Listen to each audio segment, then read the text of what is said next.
dark because I'm in a completely dark room right now.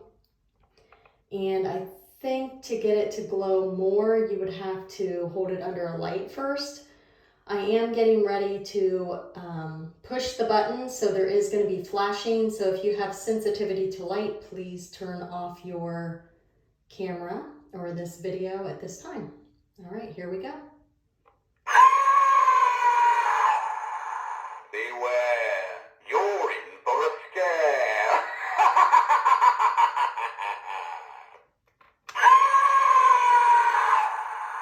Beware, you're in for a scare.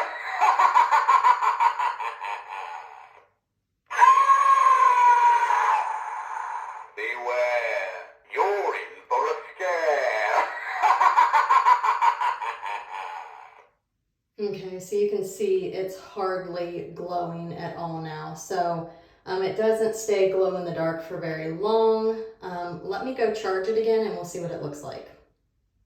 Okay, so this is my light box and I'm holding it under these little lights. And then we'll take it back into the dark room and see how much it is glowing. But again, it doesn't look like it's going to stay glowing for very long. All right, let's go see.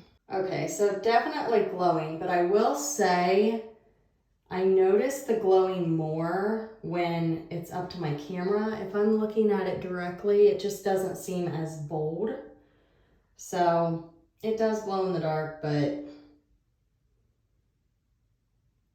I mean, I think the coolest thing is the lights and sound of it. So, and it is a door knocker, a vintage Goosebumps door knocker.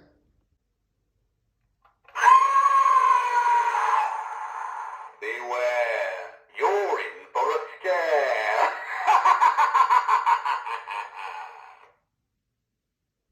Right, this is the back. I have no idea what this is. Maybe somebody stuck it on there to try to attach it to their wall.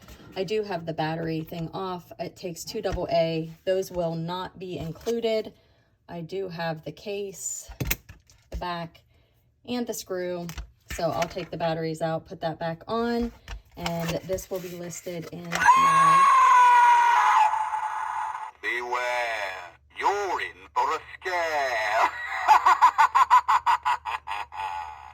will be listed in my eBay store.